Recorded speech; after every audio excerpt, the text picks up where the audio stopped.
জীবনের গল্প পর্ব 3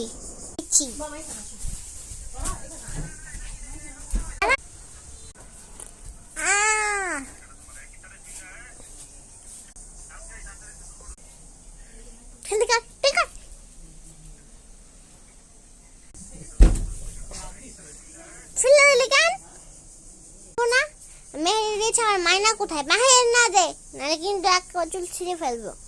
এখনই দিবি তুই, এখনই দিবি। আগে উঠতে তো দে। কত বলছি তুই নিজের টাকা এখন এই নে ধর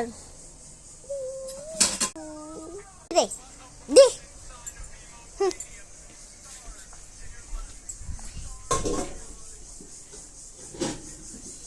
400 টাকা পেয়ে গেলাম, ভালো। আরে দাঁড়া, 200 টাকা তো দিয়ে যা। বেলায় এটা খুঁজে পাচ্ছি না, একটা বুদ্ধি পেয়েছি। যাই মাইশার বাড়ি শুই।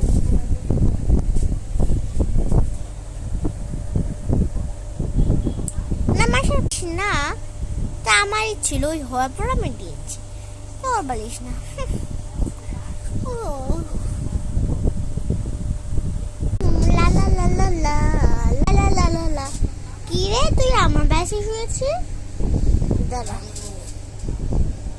আবার চুল টানতে হবে।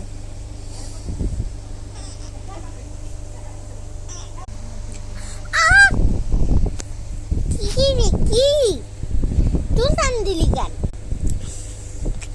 পুরো ঘুমিয়ে গিয়েছিলাম। কি আমি তোর বাড়ি দেখে এমন করবি? ঘুমে মানুষই বাবা জাগায়। আগে তো আমি তোর হওয়ার পরই গিয়েছি।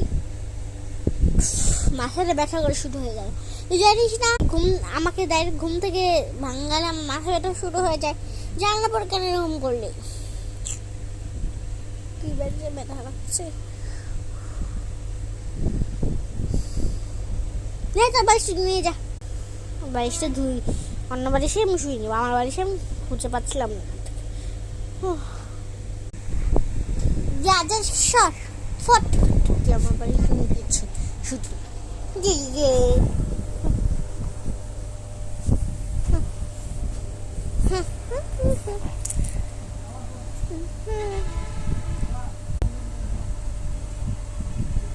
আমার ঘুমটা ভাঙ্গিয়ে। ওই আমার বোন নাকি শর্ট বোন।